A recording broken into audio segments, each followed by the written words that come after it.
Halo anak-anak semuanya, bagaimana kabar kalian? Tentunya Pak Idul berharap anak-anak semuanya dalam keadaan sehat walafiat dan selalu bersemangat walaupun kita masih belajar dari rumah. Anak-anak semuanya, sebelum kita melaksanakan pembelajaran kali ini, kita berdoa terlebih dahulu supaya diberi kelancaran dan kemudahan nanti dalam memahami materi yang ada dalam video pembelajaran kali ini. Berdoa mulai. Berdoa selesai. Nah, anak-anak semuanya, silakan bagi yang belum disiapkan bukunya, kita siapkan dulu. Dan kalau sudah siap, kita simak video pembelajaran kali ini. Semangat pagi anak-anak hebat. Assalamualaikum warahmatullahi wabarakatuh. Apa kabar semuanya? Semoga sehat selalu dan bisa belajar dengan gembira. Anak-anak hebat, sebelum belajar jangan lupa siapkan dulu buku dan alat tulisnya, kemudian berdoa. Hari ini kita akan mempelajari tema 7, subtema 2, pembelajaran yang keempat.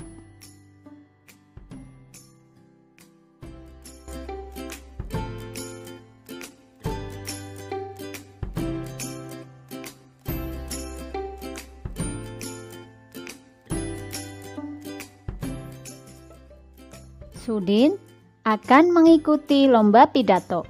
Dia mempersiapkan diri dengan baik, termasuk mengenakan pakaian yang nyaman. Mengapa Sudin harus mengenakan pakaian yang nyaman? Cara menjaga kesehatan reproduksi pada masa pubertas. Pada masa pubertas, terjadi perubahan pada remaja pria dan remaja putri. Pada masa ini, produksi hormon meningkat. Peningkatan produksi hormon ini menyebabkan aktifnya kelenjar minyak dan kelenjar keringat. Aktifnya kedua kelenjar ini dapat mengakibatkan jerawat dan tubuh berbau kurang sedap. Kebersihan dan kesehatan tubuh harus selalu dijaga, termasuk kebersihan dan kesehatan alat reproduksi. Berikut cara-cara menjaga kebersihan dan kesehatan alat reproduksi. Yang pertama, biasakan mengenakan pakaian dalam dari katun. Katun bersifat menyerap keringat sehingga kita terhindar dari kelembaban. Kelembaban pada lipatan kulit dapat menyebabkan tumbuhnya jamur kulit. Gantilah pakaian dalam setiap kali habis mandi atau setiap saat kamu merasa lembab pada pakaian dalammu. Yang kedua, bilaslah setiap kali habis buang air kecil. Gunakan air bersih. Setelah dibasuh, keringkan dengan handuk atau tisu. Yang ketiga, bagi remaja putri yang sedang menstruasi, gunakan pembalut yang lembut.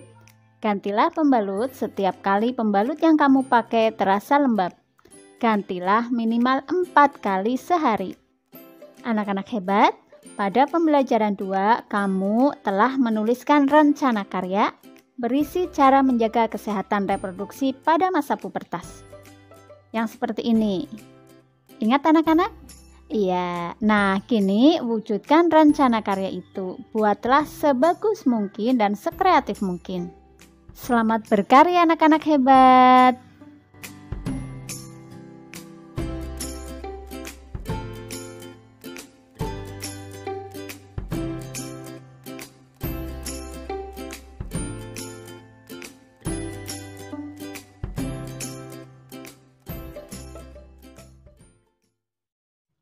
Anak-anak hebat, pada pembelajaran sebelumnya diceritakan bahwa Sudin akan mengikuti lomba pidato. Bagaimana pidato yang dibaca Sudin dalam lomba itu? Bacalah teks pidato Sudin berikut ini. Selamat pagi Bapak, Ibu, dan teman-teman semua. Hari ini kita akan saling berbagi cerita dan pengalaman tentang persatuan. Saya akan menyampaikan kisah saya mengenai persatuan, lalu saya akan belajar dari kisah teman-teman. Menurut saya, persatuan itu sangat penting karena dengan bersatu, tugas-tugas yang harus kita kerjakan akan menjadi lebih mudah. Dengan adanya persatuan pula, kita akan dapat belajar dari perbedaan-perbedaan yang ada. Saya telah mengalami dan merasakan sendiri betapa bergunanya persatuan. Sekolah saya adalah sekolah yang murid maupun gurunya berasal dari daerah yang berbeda-beda. Beberapa teman saya adalah anak dari Indonesia Timur. Bahkan kepala sekolah saya, Pak Weli, juga berasal dari sana. Kami tidak pernah membeda-bedakan suku, ras, budaya, dan lainnya. Kami selalu mendukung satu sama lain. Walaupun berasal dari Indonesia Timur, Pak Weli tidak hanya mementingkan murid-muridnya yang berasal dari Timur. Pak Weli tidak ragu untuk juga mempercayai kemampuan murid-muridnya yang berasal dari tanah Jawa untuk maju. Saya juga belajar banyak dari budaya teman-teman saya yang sangat beragam. Bagi sekolah di pelosok kabupaten, bukan hal yang mudah untuk mengirim saya ke sini, karena sekolah kami tidak memiliki cukup biaya. Kepala sekolah kami memiliki cara yang cerdik untuk mengumpulkan dana. Ia meminta bantuan kepada saya dan teman-teman untuk melelang pisang di halaman sekolah. Para pembelinya merupakan pejabat-pejabat di daerah, Pak Bupati, Pak Camat, Pak Lurah, bahkan Ketua RW dan Ketua RT hadir mendukung. Meskipun hanya saya yang datang ke sini, namun di belakang saya semua ikut berpartisipasi. Itulah mengapa saya sudah merasakan bahwa persatuan sangat penting dan berguna. Itulah pengalaman saya tentang persatuan.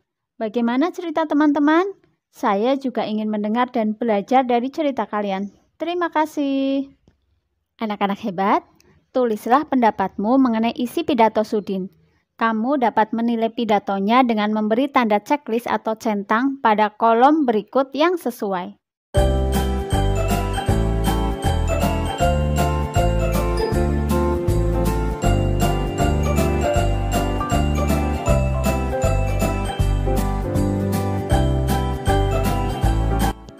Anak-anak, jika sudah selesai, kalian bisa mencocokkan jawaban kalian dengan kunci jawaban berikut ini.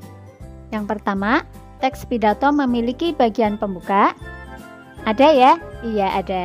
Kemudian yang kedua, teks pidato memiliki bagian inti. Iya benar, ada. Kemudian yang ketiga, bagian inti teks pidato menjelaskan tentang topik yang dibahas dengan lengkap. Bagaimana anak-anak? Iya lengkap sekali, tentang persatuan. Yang keempat, bagian inti teks pidato memuat contoh-contoh yang mendukung topik. Ada ya? Kemudian yang kelima, teks pidato memiliki bagian penutup. Ada ya anak-anak? Iya ada, yang ini penutupnya. Kemudian yang keenam, teks pidato memiliki kalimat ajakan. Kita lihat, ada ya? Kemudian yang kedelapan, teks pidato memberi inspirasi bagi pembaca. Ada, teks pidato ini sangat menginspirasi. Kemudian yang kedelapan, sebagian besar kata yang digunakan dalam teks menggunakan kosakata baku. Ada. Kita lanjutkan lagi. Kamu dapat menuliskan kesimpulan penilaianmu di bawah ini. Bagaimana penilaian anak-anak? Sudin sudah berpidato dengan baik karena dalam pidatonya Sudin sudah memuat unsur-unsur penting pidato secara lengkap ditambah penggunaan kata-kata baku. Dalam pidatonya, Sudin menceritakan pengalamannya tentang manfaat persatuan.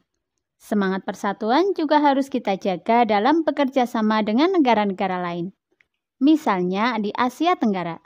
Ayo pelajarilah peran Indonesia dalam kerjasama di bidang sosial budaya di Asia Tenggara. Kerjasama bidang sosial budaya negara-negara ASEAN. Kerjasama dalam bidang budaya negara-negara ASEAN ditandai dengan pembentukan Komunitas Sosial Budaya Negara-negara ASEAN atau ASEAN Social Cultural Community. Komunitas ini memiliki 4 bagian utama sebagai berikut. Yang pertama, mengelola dampak-dampak sosial dari integrasi ekonomi. Yang kedua, membentuk masyarakat yang lebih peduli dan berbagi untuk mengatasi isu-isu kemiskinan, keadilan, dan pengembangan sumber daya manusia. Yang ketiga, meningkatkan perlindungan lingkungan. Yang keempat, memperkuat dasar-dasar bagi ikatan sosial kawasan. Kerjasama nyata dalam bidang sosial budaya negara-negara ASEAN antara lain sebagai berikut. Yang pertama, pertukaran kunjungan antar seniman ASEAN. Yang kedua, festival lagu dan lomba menyanyi negara-negara ASEAN. Yang ketiga, kerjasama promosi pariwisata.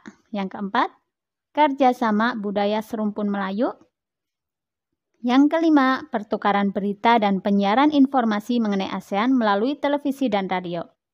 Yang keenam, penyelenggaraan pesta olahraga SEA Games setiap 2 tahun sekali. Anak-anak hebat, carilah informasi mengenai tahun dan tempat penyelenggaraan SEA Games. Carilah informasi penyelenggaraan SEA Games pertama dan 5 penyelenggara terakhir. Catatlah dalam bentuk tabel sebagai berikut.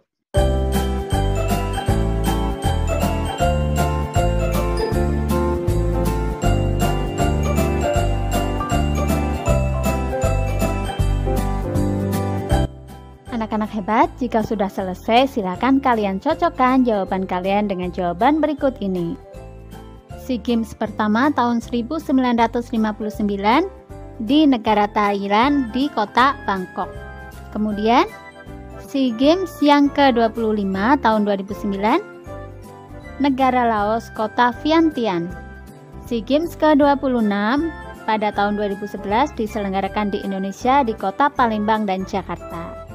SEA Games ke-27 tahun 2013 diselenggarakan di Myanmar di kota Naypyidaw. Kemudian yang ke-28 tahun 2015 di negara Singapura, kotanya Singapura. SEA Games ke-29 tahun 2017 di negara Malaysia di kota Kuala Lumpur. SEA Games ke-30 tahun 2019 di Filipina di kota Manila. Anak-anak hebat, demikian tadi pembelajaran kita untuk hari ini. Semoga menjadi ilmu yang bermanfaat. Tetap semangat, sampai jumpa pada... Nah, itu tadi anak-anak. Bagaimana materinya? Menarik bukan? Tentunya anak-anak juga bisa mencari lagi materi dari referensi atau sumber yang lain. Bisa dari internet, dari YouTube, maupun dari buku-buku yang anak-anak miliki. Tidak lupa materi yang ada di LKS maupun paket anak-anak bisa membaca kembali, dan jangan lupa untuk tugas-tugasnya anak-anak coba dan nanti dikumpulkan pada waktu yang baik disampaikan melalui WA Group. Akhirnya sampai di sini pertemuan kita akhiri. Wassalamualaikum warahmatullahi wabarakatuh.